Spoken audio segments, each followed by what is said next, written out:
A few words of exegesis about this gospel reading, and then a few words of teaching. Last Sunday we had the wedding feast at Cana from the Gospel of John, chapter 2 in John.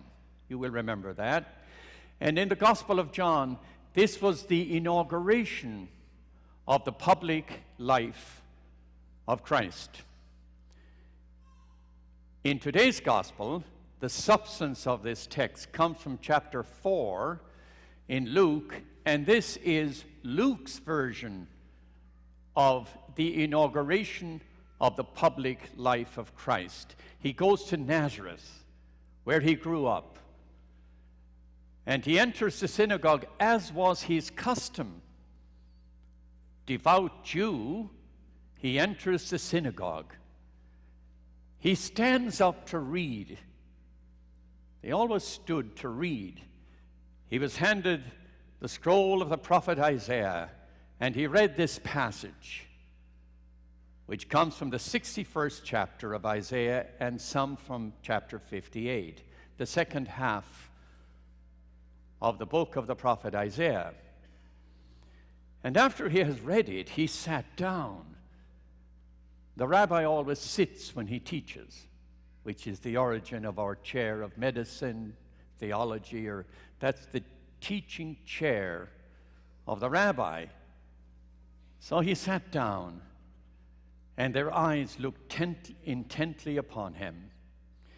He would read in Hebrew, and he would give his homily in Aramaic. So clearly Jesus knew Hebrew well enough to read it and to interpret it, which wasn't true of everyone.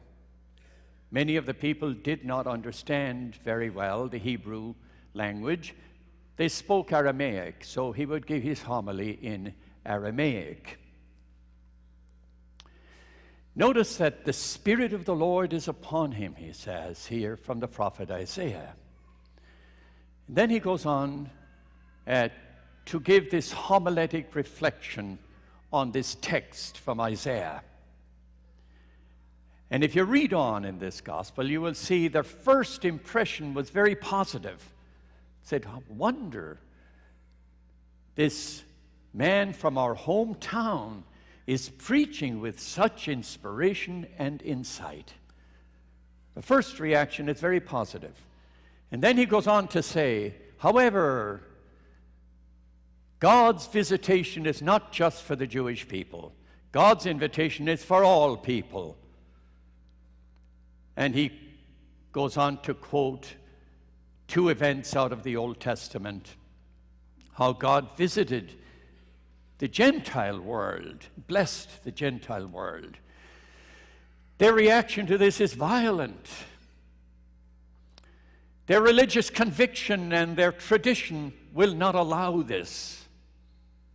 And so they expel Jesus. They drive him out of Nazareth. And read on in the gospel, and he moves to Capernaum, which becomes his new hometown. And Capernaum is far more cosmopolitan, and it's far more open.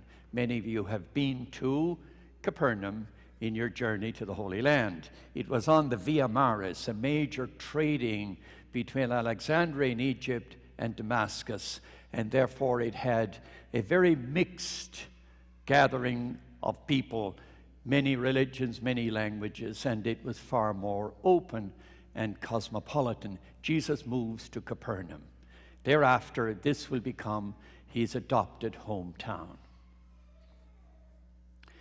Now, the teaching that comes out of this is those who drove Jesus out of Nazareth were profoundly religious, steeped in tradition.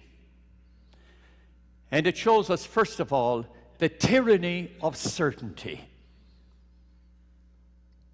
There's a certain tyranny about being certain, so certain that you will exclude other people. You'll make hard, rigid judgments about other people because you are certain. There's a certain tyranny about that, which appears here in their violent reaction to a prophetic new revelation. The second thing about this event is, in their response, there's the arrogance of privilege and presumption, that somehow God belonged to them, and God did not visit the pagan world. God was not present there. God was present to them, and the covenant was with them only. And God's revelation came only through their tradition. It's the arrogance of presumption that somehow leads us to this conclusion that there is an unmerited privilege attached to our belief or to our tradition. If there's anywhere that this teaching must find a presence and an echo, it's in the Catholic Church, especially given the events of today and the crisis we're in.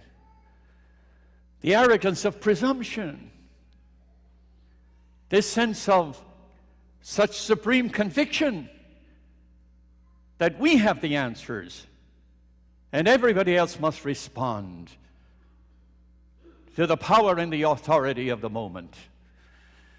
Part of the crisis which we now face. Yet when we go back and look at our beginnings, they were less than arrogant. At the Last Supper, in the first Mass, there was one who was a traitor, and there was one who would betray Jesus, deny Jesus. The others, by and large, in a time of crisis, would abandon Jesus. They were less than ideal, and therefore somehow we were born out of a strange irony, the paradox of sin and grace. A sinful church, a broken church, an arrogant church, judgmental, excluding people, and yet at the same time, the place where God dwells, the forgiveness, the goodness of people, the sacrifices of people, the prayer, the deep, deep, holy belief of people, the kindness, the forgiveness, all of this strange irony, a strange paradox of humanity, of sin and grace. It's important we don't lose that. It's easy to get discouraged. I myself carry the same burdens you do, burdens of anger, discouragement, and wonderment about things that happen around us. And yet, I surrender to the power of Jesus Christ. That's the place of salvation. So Jesus comes and says, I have come to bring good news to the poor, those who are impoverished, not only in material things, but impoverished in confidence and impoverished in somehow finding meaning in life. Good news to those who are poor. Sight to those who are blind. I'll give you a new way to see life, says Jesus. I will set you free. Those who are oppressed will go free. And those who are oppressed with excessive guilt, oppressed by a tyranny, whatever it is, will go free. It's a year of favor. Look back in the book of Leviticus in chapter 25, verse 10. And you'll find out that this was a year of favor from the Lord. That's the reference there. A week of years, 7 times 7. And then the 50th year would be the year of Jubilee, a year of favor. When property was restored, people were forgiven, slaves were set free. This was a year of God's visitation upon a people who were struggling.